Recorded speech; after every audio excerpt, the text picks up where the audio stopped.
Conversations with Matt, and this is our first podcast of the series, 30 Degrees South. And the purpose of our podcast is to just basically talk to local people in business that are currently living on the Mid-North Coast or from the Mid-North Coast. And today I've got Brad Dawson here from Dawson Insurance. Thanks for coming along. Thanks, mate. And so, welcome. Thanks for having me. First time. Yeah. Thanks, mate. It's really good. Now, tell me, can I ask you a question first? Oh, okay. Put me on the back burner. Yeah, why do you call it 30 degrees?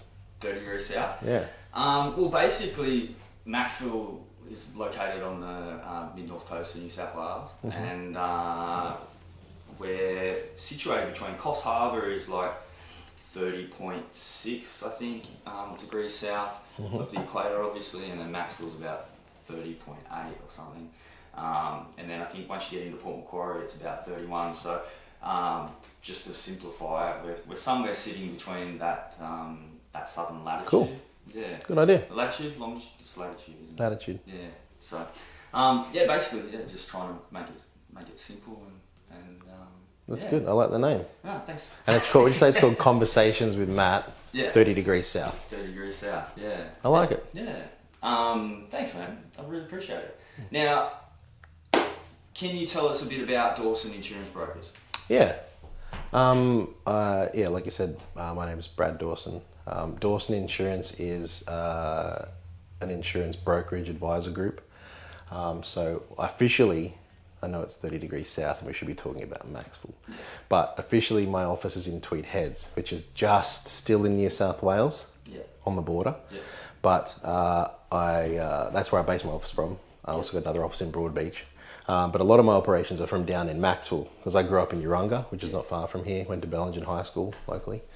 But yeah, your question was Dawson Insurance. So I basically provide advice and around risk and insurance, and try and help businesses local or interstate or sometimes overseas. I've got clients in Thailand, Singapore, New Zealand that need extra help because either one, they don't trust or rely on the advice they're getting there, or they just have a good relationship with one of the two, you know. Yeah.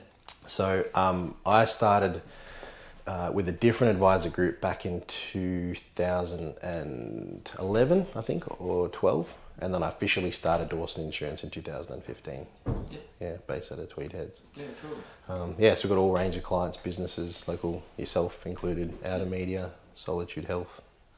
It's all on there. Yeah, so we basically just provide advice and then help these people sort of manage their businesses, manage their risk, which would be good if we could talk about today, and trying to mitigate around certain things so they can live a more comfortable life, so they have to worry about what happens if this happens, was my business going to survive, what happens if I crash my car, personal insurance, what happens if I'm injured, all sorts of stuff like that. Yeah.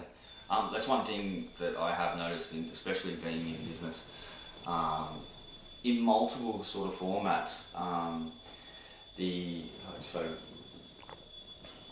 depending on the hat that I'm currently wearing at the time. You do have a couple of hats, yeah, right? So it's whether it's under the yellow health banner that we work under Solitude Health, or outer media now that I especially with my experience in the last couple of years, having someone that I can actually talk to and dealing with the one single person also makes a huge difference in the long run as well. But getting back to 30 degrees south. So you grew up in Urunga. So went to school in Bellingen or Bello High. Yeah. Bello boy. Yeah. And do you miss the area? Yeah, I do. Yeah. Family still lives in Urunga. I come and see mum and dad all the time. Yeah. They're local characters. Yeah. Usually everybody knows who they are. Yeah. My dad, he's an older dad. I'm 33. He's about to be 82. Wow. And mum's a bit younger than him, so he's not as active. Mum's still very active. Yeah. Yeah, so they're still in the area. Brothers and sisters? One sister. Yeah. She was a school teacher for a number of years, I think maybe 7 or 8 years. Yeah. Won some awards in New England, that sort of thing, and then she decided that she wanted to have a bit of a break, and she went and became a flight attendant for Virgin Airlines. Yeah, right. So she's done the corporate thing for the last couple of years, and now she's back flying again the last 3 weeks, 4 weeks, yeah. She loves it. So you mentioned earlier to me about you started off actually working out of an office based in Maxville. I believe it's with one of my old bosses. Yeah. Out of the same office. Yeah. It's so small, this world, right? Yeah, it is. It's really small. Literally across the road from here. I think it's an air conditioning shop now, yeah? No, it's actually Webworks. So Webworks are in there? Yeah. So Grant. In the old McNeil's office? Yeah, next door. So, right. It's where the air conditioning place now is now called Business.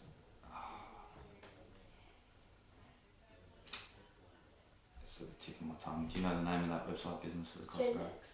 Gen Next. Gen Next. Yeah. She's all over I it. should know that. Apologies to Gen Next. Good customers, come yeah. Speak to us next week. More than welcome to.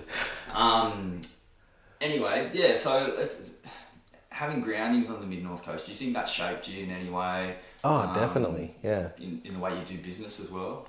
Yeah, I still have like a number of clients in this area, yourself, like I said before, yourself included, and like whilst I do work and live in kind of a city now, I can only go so long in the city before I've got to get out of the city and come and work on the cars or go for a dirt bike ride or something.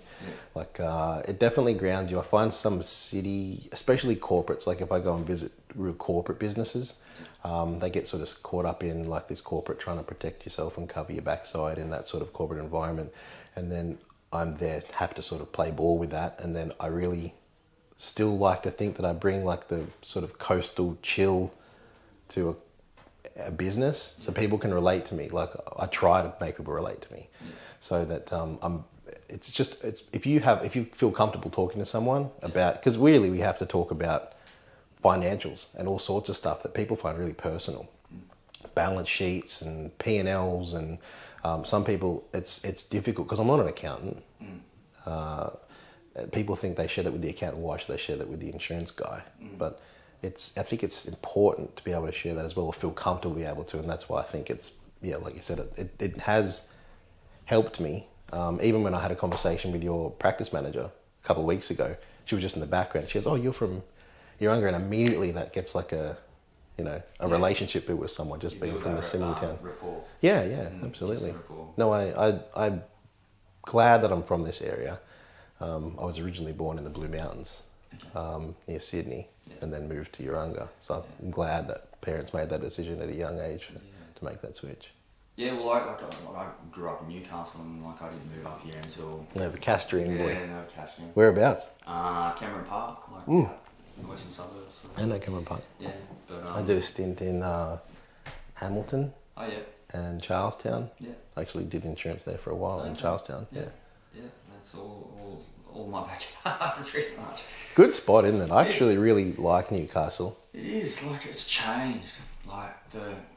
It's definitely, especially with Lake Macquarie now being classed as a city too.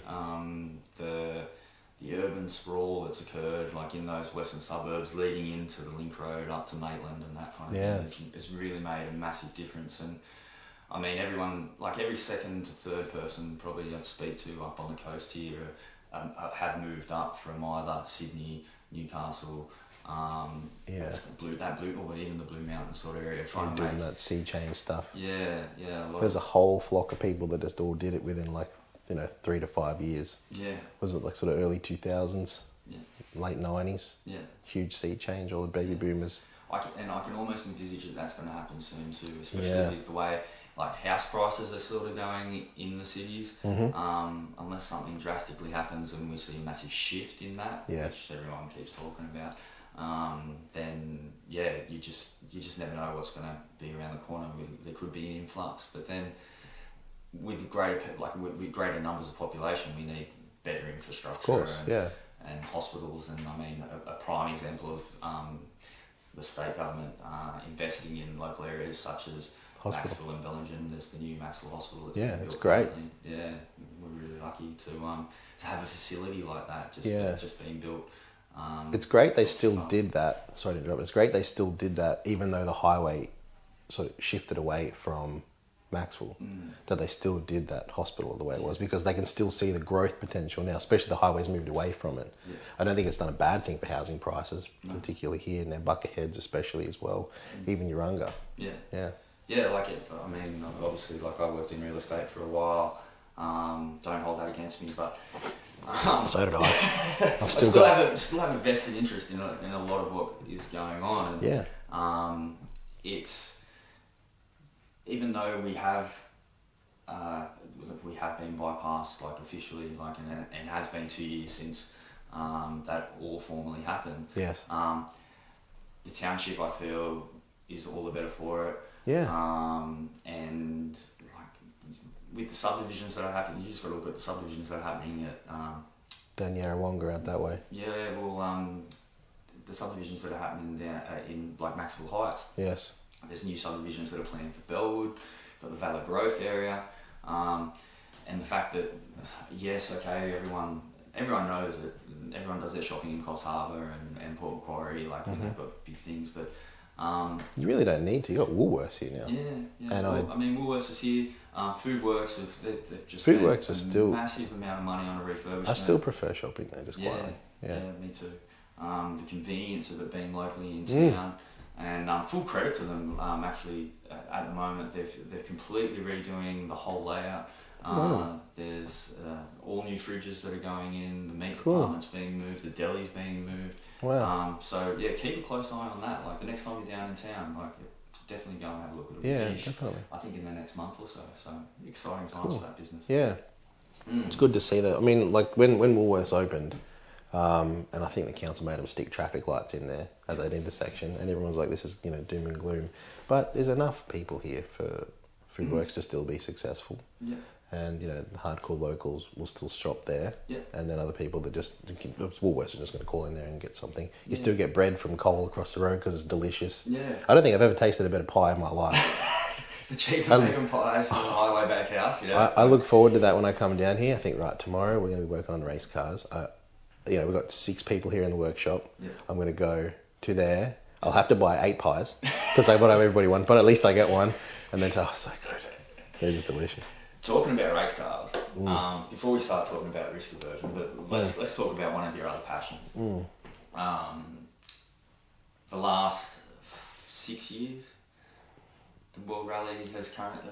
last 4 years. This will be the 5th year. This is the 5th year. And if you've been living under a rock on the mid north coast for the last 5 years, the World Rally has been utilising the roads of Coffs Harbour and a majority of the Nambucca Valley Shire roads as well. To some's distaste, but to others, it's not very often that you have the opportunity to have a world staged event where like thousands, if not millions, of people have their eyes centred on the mid north coast. Oh, it's definitely millions. Yeah. I mean, you only need to go to any sports bar, like a pub or a tavern or even like a TAB, and they'll have like all the different sports channels up on, and you'll see the Rally Australia up on the telly, just on Fox 2 or whatever it is. Yeah. But see, it's not only that, it's the ongoing, it's the computer games where they replicate the stages that occur like in the area. It's all the advertising. It's just the amount of footage that comes out. And I mean, it's a 5-day event, and you may not see the economic benefit there and then, but I can guarantee you in 5 years' time, when that little kid has been watching the V8 utes driving around the Shire, competing on a world stage, that they're going to go, well, when I finish and I'm doing my gap here, I'm going to come to Australia and travel. Pretty cool, Yeah, it is very cool. Yeah. So, but yeah, tell us about the V8 utes and what the team's strategy is for this year. Well, I'll take you back to the first time we entered the world round. I can get through it pretty quickly. Yeah. I've been doing some motorsport with a local guy who owns Maxwell Auto Group. Yeah. I don't know if you know. Lindsay. Lindsay Collins. Down in West Street. Yeah. He got me into insurance, that guy. That's how closely related all this story is, right? Yeah. He and I I used to be a service crew manager for years when he was rallying with other guys, and before I'd really had in insurance, I was doing real estate, same as you. Yeah. And then he and I became mates and started getting into motorsport. And then after a few years, he had good co-drivers, good navigators, but it was like they lived in Newcastle, I lived away, and it was difficult to get someone that was committed to come and do events and get together and build the car, pack up, and then not just turn up but help with everything, right? Yeah. And then Go to once, work. and then once it was about, I think it was 2015. He and I were talking sort of middle of the year, sort of June, July, and we thought he didn't have a co-driver, but he really wanted to do it because we worked out that Utungan Hall was going to have a stage and it was going to be called Utungan. Literally past his back gate yourself as well. Past my driveway. Right? So we're like, why? Like, there's the World Round Rally. It's been in Perth for years. You know, it's in New Zealand. But it's here. Well, they tried it in Mullumbimby as well, didn't they? Yeah. Mullumbimby, Byron Shire, they had it. Those protests and all. I mean, the worst place in the world to have it. Great roads. Some of those Shire roads were splendid. Yeah. You know, I went out there and watched it. I think they did it in conjunction with Speed on Tweed, which we affectionately refer to as Tweed on Speed. Yeah, but they haven't done that for a couple of years, but that was the last time they ran it in conjunction with that. Yeah. And so we sort of tried, and I hadn't really done any motorsport. I co-drove for one other guy years before, but I didn't know what I was doing. Yeah. Still really don't, but sort of thrown it all together a little bit. So we ended up building or modifying and painting one of his 180Bs, Datsun 180Bs that we had, and we entered. I actually was better than I thought I was going to be, which was surprising. Didn't get sick, like sitting next to him while he's tossing the car, trying to read notes. I'll tell you what, when Tamara's driving, and by the way, Tamara's, if you don't know, Tamara's my wife. And a good driver, right? Yeah, very good driver. Like if I'm sitting down and I'm looking at my phone, which is maybe That's 1 constant. out of 10 times where I'm actually like a passenger in the car. 10 minutes and that's it. Like I can't do it. But to do it like 4 days in a row, constantly looking down, and you're not only the fact that you're like looking down and you're in the passenger seat, but you're actually sitting about 150 mil lower. Yeah, lower than the driver. So that you can, I'm a little bit taller, so maybe I can just see over the dash. Yeah. In the 180B, I could literally just see over the dash because the seat was so low, and they lowered it a bit for me, so that's maybe a little bit too low, but it was fine. Yeah. So we ended up entering the World Round that year in 2015. Yeah. We put Dawson Insurance all over it, painted it orange.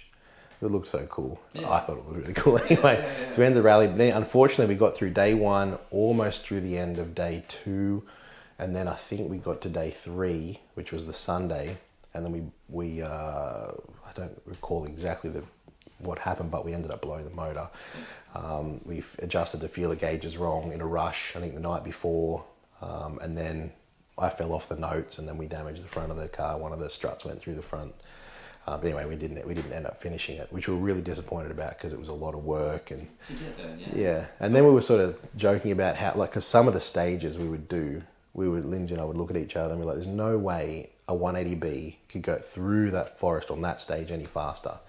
And then once that rally was done, a few months later, we got over ourselves because we were pretty disappointed. We're just having a few beers one night. We're like, we should go faster in something. It'd be cool to go faster. Yeah. And then we're talking like, it'd be cool to take an Aussie car in the Australian section of the World Round Rally. Yeah. And then one of his customers came in and there was an SS Ute, and we were going to sell it, or he was going to sell it. Because these young guys in the 18, it wasn't approved. He wasn't Lambs approved or L approved or whatever it was. Yeah. Couldn't drive it on your P's. So we ended up buying it off. Anyway, then we just decided that we're going to build that. And then for a few months, we were like, really, are we doing this? And then we started building it on the 1st of October, 2016. Yeah. And we finished building it on the 2nd of November. So it took us a month to build it. Yeah. And when does the Royal Rally start? Like, when did it start? It started like 4 days later. We hadn't done testing in it or anything. Nothing about timing. And everything with motorsport's always last minute. Yeah. Like, it's always last minute and not sure. You often change more than one thing to not know how the car's going to handle. Yeah. And anyway, we thought it was hilarious. We painted it. Yeah. Got a bit serious with the shocks and things like that. Got Murray Coote to do the shocks for us in the rear, and a different guy to redesign the front ones. And anyway, ended up entering it that year, and just had so much fun. Obviously, that thing doesn't jump; it jumps like a pig. Like it can't jump a Ute. No. Doesn't matter how much you turn into a race car. And I have seen the back of this car. Like, so I've been to every local rally. in various forms of the World Rally, that is. In Yeah. various forms, like I'd either be on a farm somewhere locally, or the last couple of years actually I've spent a bit of time and chased it around. Oh, cool. Just chased it around the valley, Awesome. and then gone to the pits and all that kind of stuff. But the amount of ballast that's actually you guys carry in the back of that is quite surprising. Like, Yeah. and I mean, what did you think last year? You finished, was it second or third? You finished second, or did you win outright? Well, in the two-wheel drive? first year we ran it, which was the year I was talking about, 2016, we thought it was going to be real tail endy and really loose, but it just grips. It's really unbelievable. Yeah. You think in a Ute's just going to be really happy in the back, but the way they set the shocks up, like, I don't know, Lindsay did a really good job designing and building the car, as well as all the other guys that helped us. Yeah. Some of the guys you know as well, like Jacob Keogh and those guys. Yeah. So so that year we ended up, we sort of came through and we were so chuffed that we finished, because we crashed the year before, or blew the engine up the year before, and we turned up and we're like, cool, like all the cars were lining up, there's a lot of cars not in it, and this guy came up to us and said, oh, you go and park over there. So we did, and then they came and gave us these like MRF, which is the sponsored tyre thing to wear. I'm like, okay, we get hats, cool, okay. I didn't want to take my Dawson Insurance one off, so I just put it on the dash. And they're like, no, you got to put the hat on. I was like, okay. And then they drove us up onto the podium, and we came third in two-wheel drive and like 12th in the whole Australian rally. Wow. And we were like, what? Are you kidding? We couldn't believe it. We were like, high-fiving and fist bumping and shaking and baking. Yeah, we couldn't believe it. Wow. And so, and then we entered the next year. Yeah. Did a little bit more work to the car, just had to tidy it up, because it basically only does this event. We don't do it for anything else. We do other events. Yeah. Like down in Cadoblin and stuff. In a modified Pajero. Yeah. Then we entered the next year, which was 2017. Same sort of thing, just trying to keep it together, not jumping and not going silly, still trying to put on a show for the locals. There's so many people like that we have to thank for their support, because it doesn't matter where we go, everyone's super supportive, everyone's photos, everyone sends us footage, everyone tags us in stuff. We're really lucky. And we came second that year in a two-wheel drive. And then I don't recall what we came, maybe 9th or 10th overall in Australia. In Australia, four-wheel drive, two-wheel drive, all of it. And then this last year we entered, and we, same sort of thing, tried not to drive the wheels off it. We actually thought we'd busted something bad. So the last day, last two stages, everywhere we went, we actually thought we'd snapped the A-arm off the back, and it was just rubbing on the wheel. So we just drove a really sensible past the crowds. We're just really sensible about it, and we were just like nursing it. It was super wet. So bad so that I actually was getting out and pushing the car whilst Lindsay was trying to rev it through the mud. I was covered in mud. I'm just pushing the car. But we got through. Actually, I thought at this one particular stage, which was on the last day, I thought, I'm not going to get this anywhere, because he'd sort of come into a corner, but not too much, because it was so slippery. And then I'd sort of try and jump out and push. And we were getting somewhere, and then you'd just stop and you'd just be spinning. And all of a sudden I was like, I just gave a big effort and pushed. I thought, I'm doing this. And then I turned around, and there's like 10 people pushing the car. Just everyone out of the crowd. We're in the middle of the forest, but nowhere. But people found us and shoved us, and they got covered. And I don't know who they are, but I really appreciate their work. Of course. That's the last thing. A few beers. And they helped us, and they helped us win. We actually won the two-wheel drive last year. And we came 5th in Australia. Boys from the mid-north coast. In a ute. In a totally unsuited car for that event. All things. Crazy, right? And running again this year, are you? Yeah. So there's because this is the last year that the World Round is running in Australia. It's going to New Zealand next year. There's some conversations or talk I've seen on social media about Rally Australia trying to get it back for the following year. I don't know how they're going to do it. I hope they do. Of course. I don't know how they're going to do it, because they've actually changed the order of the rally. So Rally Australia has traditionally been, for the last 6 years or whatever, has been the final for the ARC, Australian Rally Championships, and the final for the World Round as well. So all eyes are on the last event. But New Zealand's gone back from 14th race to 8th or something. So it's in September, or maybe something like that, instead of November. So it's moved it all again out of order.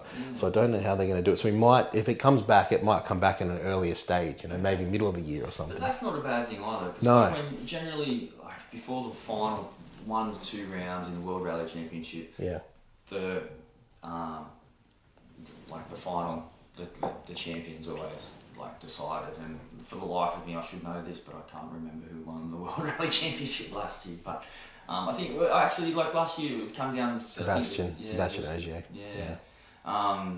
But like if it's earlier in the year, there might be a bit more of a contest. Like, do you feel that could like boost? Yeah, well, I think, I mean, I've not seen the alternate to it, so I've only ever seen the last event being quite competitive. And I mean, some of these guys, like Oceanic, I can't never say his name. Otanic. Yeah, I'm not sure. I can't remember his name, but he, like, I've been watching him for a few years and watching him just empty his soul into these races. So much so he'll get to the end and he'll lose by like 3 seconds at the end of a stage. And he'll just get out of the car and be like, it's impossible, like yelling in you know, Norwegian, wherever he speaks, you know, yelling and screaming, and so much so like he's just emptied his soul into finishing. Like he's just having troubles coming to terms with that's the fastest he can drive on that stage and someone was better than him. Yeah. And it's like he needed to get to that like level of headset, like where he knows that the only way I can get better is to somehow find more. Yeah. And he's found more last year. He's been driving the wheels off that thing last year and this year. Yeah, he's one to watch. I think he's mentally to drive all day, 3 or 4 days in a row, the preparation leading into it, living and staying in another country, and like the days don't just start like at 9 and finish at 3. Like they're up 5 in the morning, and then they're not finishing some of the stages and the work, especially with crews when they're pulling down the cars ready for the next day. They're not finishing till 9, 10 o'clock at night. Like, and it's hot, it's dry. If we get some rain, that'd be really nice too, but not too much for you boys, obviously. Yeah, we don't need too much.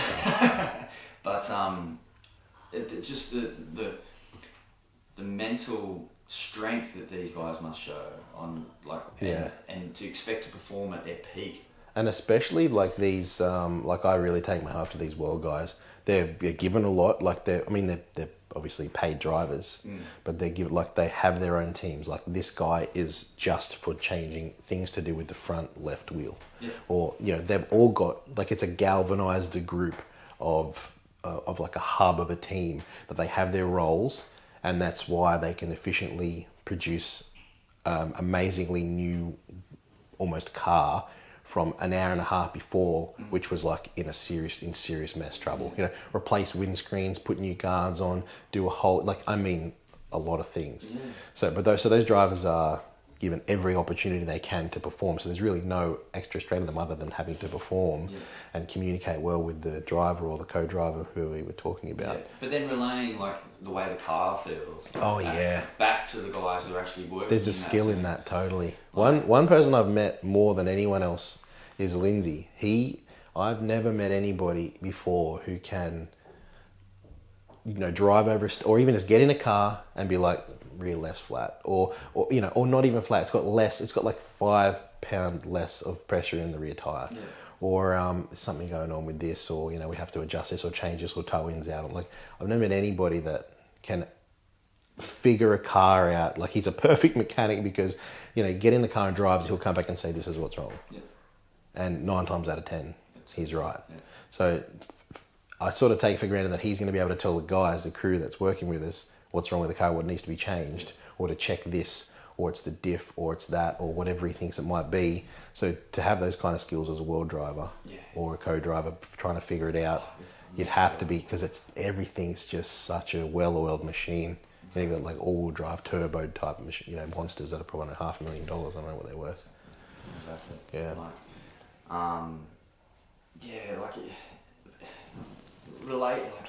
To relate that back to like how we run our businesses and in ensuring that we have all aspects. So like you've got your day-to-day runnings of HR, you've got your balance sheets, you're trying to make sure that they're working right, you're trying to make a profit at the end of the day to at least put some money in the bank and provide an income for yourself.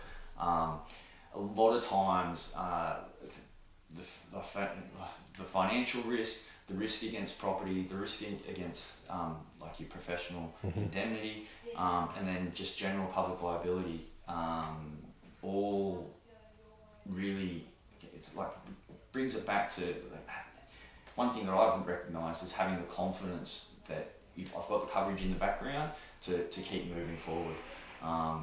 And that's one thing I'd like to really thank you, for the work that we've experienced together, and what we're working on currently.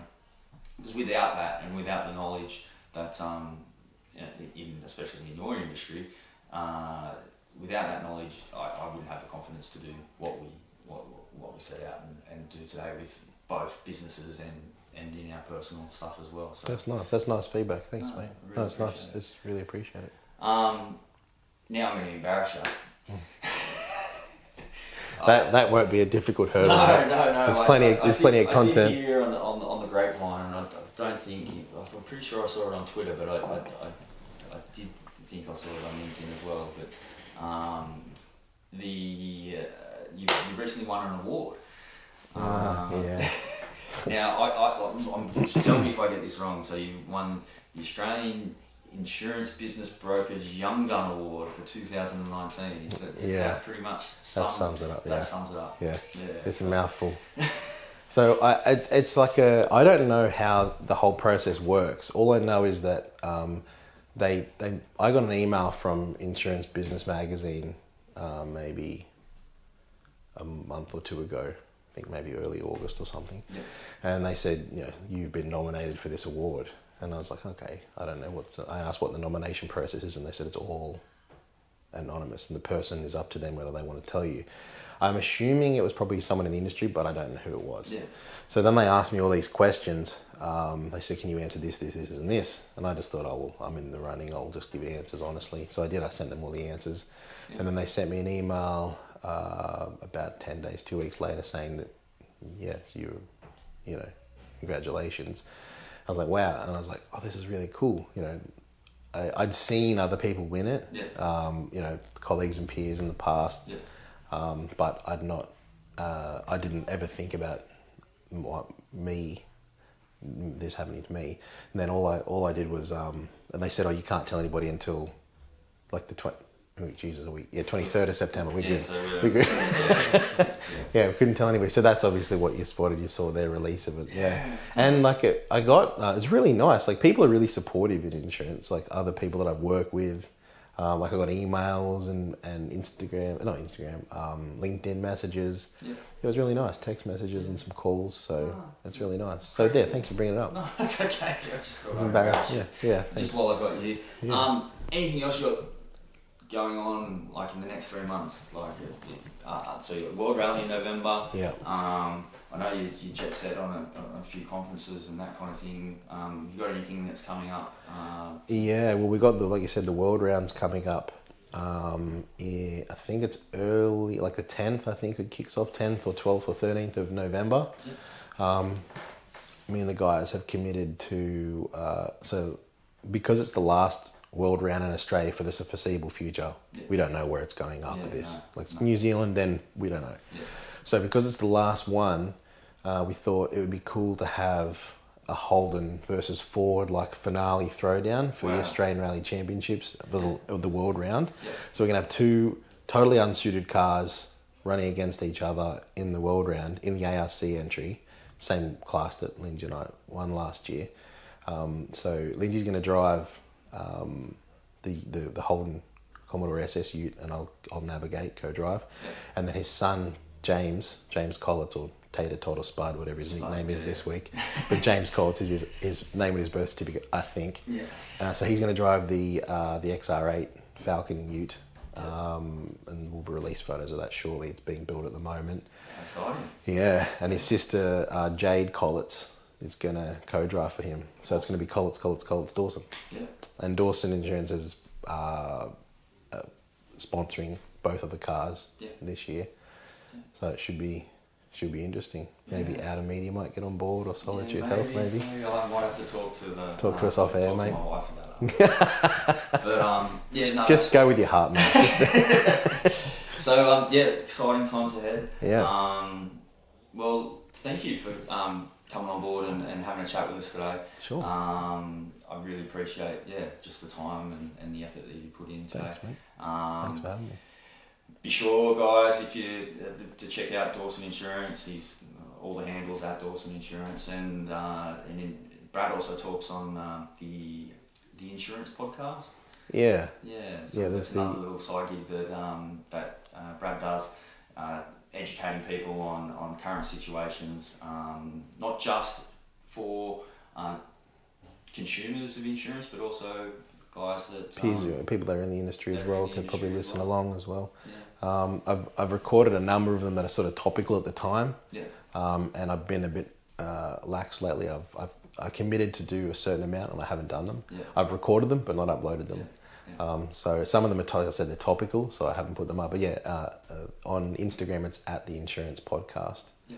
And Facebook it's at the Insurance Podcast Australia. Although it is topical, I'm going to hold you to it. We're going to backdate them and make sure you get uploaded. All right, cool. Yeah. Thanks, mate. Yeah, cool. Well, thanks, guys. Thanks for joining Matt, myself, Matt Baker, on Conversations with Matt in the first episode of 30 Degrees South. Hope you've enjoyed it. Be sure to check out the World Rally that's coming up, and we'll catch you guys next time. Thanks, Brad. Thanks, mate. That was really good. Cheers.